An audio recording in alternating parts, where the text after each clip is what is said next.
the School of Hygiene and Tropical Medicine, also Gretchen Stevens from the World Health Organization. And this is about the work. The results are about to be published in a journal, and I'm sure Ian Roberts with his press machine will make sure that we all hear about it in a few days. So my topic is obesity and climate change, but I think what I really am wanting to talk about is the need to feed the world. The Global Action on Climate Change in Agriculture by the Food and Agriculture Organization of the United Nations recognises that the population of the world is due to increase to possibly 9 billion by 2050. Only recently did we number 7 billion on the planet, and that this increase is going to call for increased agricultural production in order to feed that increased population. So the Food and Agriculture Organization recognises the significance of increased numbers, but there's nowhere in this document and in other documents on the FAO website is there any mention about the equally important issue of the increase in our mass as a species.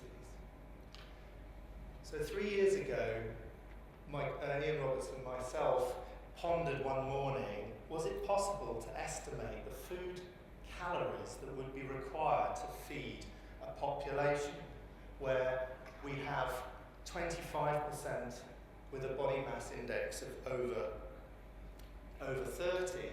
Now, the body mass index is an approximate measure for body weight due to fat, and the body mass index is our body weight in kilograms divided by our height in meters squared. Now that gives us a measure, 30 and above is a point decided by clinicians as a level of clinically obese. A point at 25 and above is considered to be overweight. Now this is typical of many developed countries. This distribution of body mass index is probably very similar to the UK as it is now. Everyone in this room would probably feature somewhere around the middle. That's the height of the distribution signifying where most of us are. Some people are very slim or very thin. Some people are fat or very fat, but we're all somewhere in this distribution. And we decided to estimate the food energy requirements to sustain that population, and there are some equations, the Schofield equations we used by a nutritionist, which takes into account our basal metabolic rate, which is the amount of energy we burn just from lying still, as our heart is pumping and our brain is active, and as we're breathing, our body needs energy to be sustained. So if we were all to lie in bed for 24 hours, we would still need 1,000 or 1,500 calories of food. Now, as we move around, we use up more energy, and so therefore we require more food. Now, we estimated that this population, compared to a population where there's only 3% of the population obese, would require about 20% more food calories per day to be maintained. So this is how the UK is at the moment. A quarter of us have a body mass index of over 30. Compared to the United Kingdom in the 1970s, we are consuming 20% more food energy per day. Now that was a calculation which we thought would be of use in order to understand what is the impact of population, increases in population body mass index. Now the response from the papers was interesting. This was the front page of the Sun newspaper, and Bob, who I was speaking to earlier on, was commenting on the fact that they have got an interest in environmental concerns. And it has to be said that underneath this offensive front page was actually a fairly intelligently reported commentary on the science that we had used to estimate the impact on food production. So food production is estimated to cause about 20% of greenhouse gas emissions. I'm a statistician and not a nutritionist or agricultural scientist, so perhaps Robin can comment on what the sources of those emissions are. But there is an estimate that agricultural production, with the creation of fertilizers and in rearing livestock, that we are producing probably a fifth of greenhouse gas emissions from agriculture and farming. Now, the take from the Sun newspaper was to point the finger at individuals, whereas we had explained clearly that we're concerned with population changes in body mass index. Now, we are all part of a population, and probably the best measure of our mass is the average of that distribution, assuming a fairly symmetrical distribution. And these are distributions of body mass index for a few countries of the world, based on data we had a few from the around 2002. So, for example, second one down is an example for Japan. In Japan, less than 2% of the population has a body mass index of over 30. So that Newcastle United supporter would be very unlikely to encounter him on the streets of Tokyo. However, if you're down on the bottom where we have the distribution of body mass index for the United States of America, it wouldn't be very surprising to encounter somebody with a body mass index of over 30, because 1 in 3 adults has a body mass index of over 30. Now, maybe it's just the differences in the countries in terms of cultures that means that we have these differences. So Poland with 15% obese, Japan with less than 2% obese, and Vietnam with less than a tenth obese. But actually, when the data were pulled together last year in an article in The Lancet, where there was studies from 199 countries of the world, 9 million participants were pulled together to look at body mass index in the different countries of the world. And they concluded that it's increasing in nearly every country of the world over the last 25 years. So out of 199 countries, the body mass index is increasing, and that has important implications for our need for food and for agricultural productions to produce that. This shows the distribution of body mass index in Canada in 1978 and in 2004. And whereas in 1978 the mean body mass index was around 25, which means that half of the Canadian adult population was overweight in 1978, the population distribution shifted, and you see it shifted to the right, and the mean body mass index in 2004 is now 27. So it's happening all over the world, in most countries of the world. Clearly there are some countries where we have extreme malnutrition, and we have people who are starving, but in many countries of the world we have this huge overconsumption. In England, using data from the Health Survey for England in 1996, we were able to look at the distributions of body mass index by age group, and you can see, say at the top, 16 to 24-year-olds, young men, 16 to 24 in 1996, a quarter of them were overweight. 3/4 of adults aged 55 to 64 overweight in 1996. Taking the survey for 10 years later and looking at how these distributions have changed, we have 60% of people who 10 years later are now overweight, and 80% of adults. So taking data, cross-sectional survey data from England, we can see that irrespective of what age you are, you're getting fatter as time moves on. So this is clearly for us a very important matter. Nobody has reported the connections between the increases in body mass, and so what we wanted to do now, and what we've just completed, is we want to estimate human biomass. For every species on the planet, you can work out its energy requirements by multiplying the number of that species by its mass. That is an estimate of biomass. We took estimates of the human population by age and sex for each country of the world from the United Nations database. We got estimates of the body mass index from the WHO, and we've got estimates of height, adult height, by age and sex from demographic and health surveys.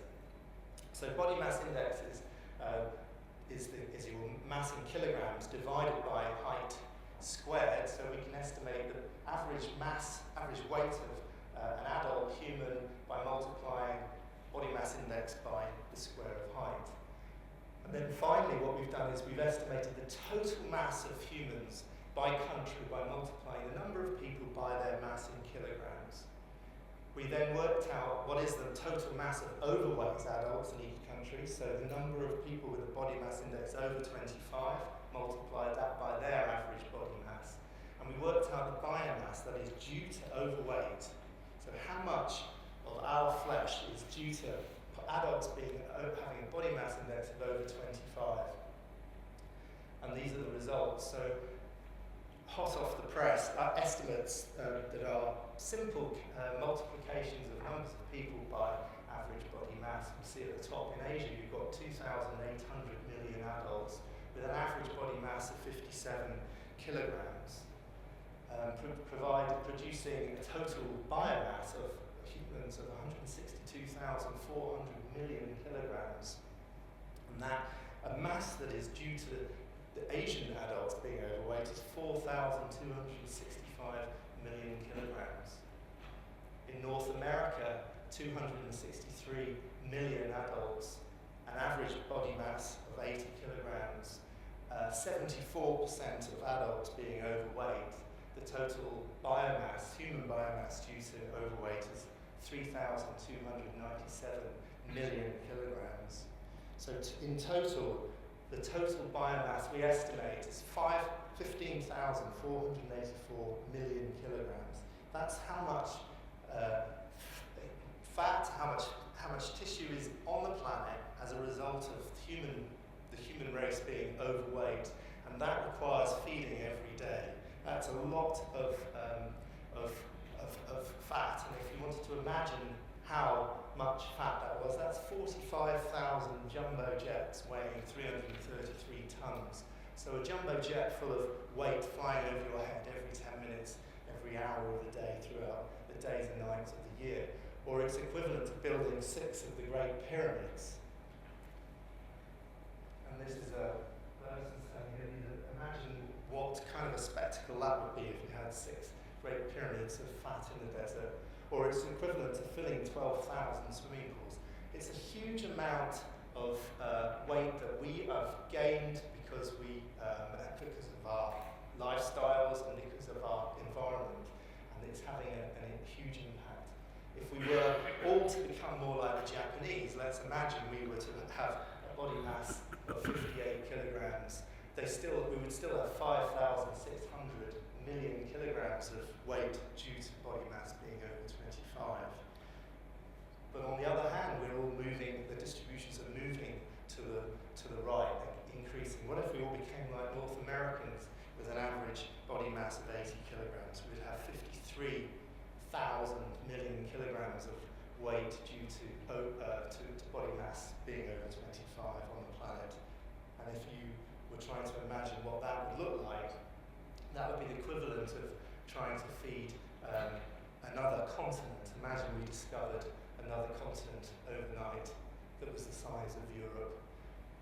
The impact is huge, and I've only talked very quickly through our connections between population fatness and climate change. There are clearly many other links associated with us becoming heavier in terms of transportation and impacts on healthcare services, in terms of treating conditions like diabetes and so forth.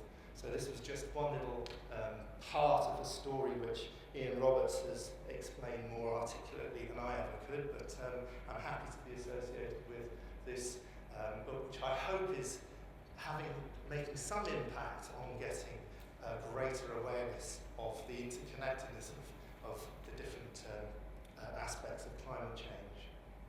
So thank you very much.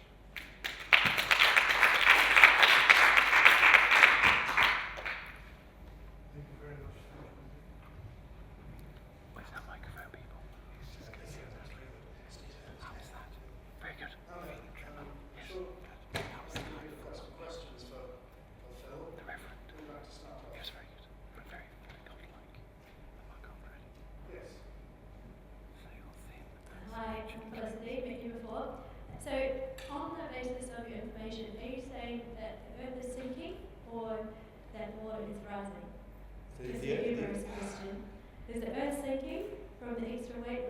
water rising?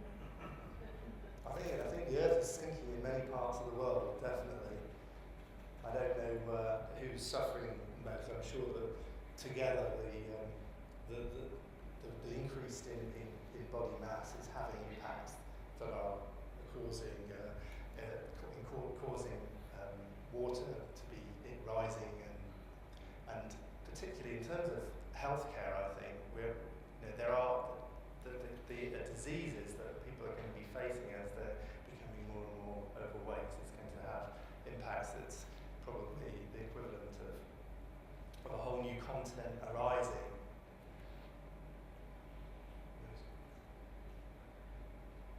What about the question of diet, the impact that obesity is having on diet, in particular diabetes? We need to be tackling that subject pretty hard. I think so. Again, I think I'm concerned that people are interested in certain aspects of the climate change agenda, but not seeing the relation of them all. So on the news last week, we had concerns that the NHS was going to suffer hugely as a result of increased type 2 diabetes, and the costs were going to completely bankrupt the NHS. So I guess if there was some sort of dialogue, a greater dialogue between the people who are facing the problems day to day and looking at the bigger picture of the causes, then we would see more solutions together. I'm sure diet is clearly going to have one component causes diet, but transportation is another today, Robin, and I think I forgot the chap's name, cycled here, fantastic. The guy age 70 cycling down from Greenwich to here.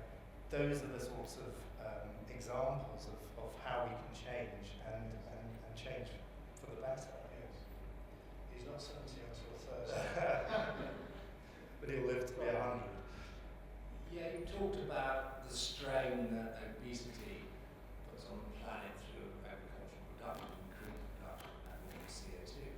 But of course, it works the other way as well, because the fact that we are so fossil fuel dependent makes us obese, because we sit in cars, we sit in front of television, we sit in front of PCs. We don't actually take exercise like we used to in the olden days. And I mean, I've heard Ian say, Robert say, that it's not that people are eating too much nowadays, it's the fact they're not taking any exercise. We eat what we always used to eat. In the olden days we used to burn it off, and now we don't, and that's why we've got this obesity epidemic. So it's fossil fuel dependency that produces the obesity. Absolutely right. I think in different countries of the world, there are different stages of change. So we have countries that are developing and throwing away their modes of transport like the bicycle and adopting, like India and China are massively developing countries, and their demands for what we've been having for so long, motorized travel, high meat diets, and as those countries start to become world powers and start to consume or demand that standard of living, I'm sure we will have some feedback loops that are going to escalate the problems. You never quite understand what it is about American society that makes everyone want to copy it. I miss that. Any more questions?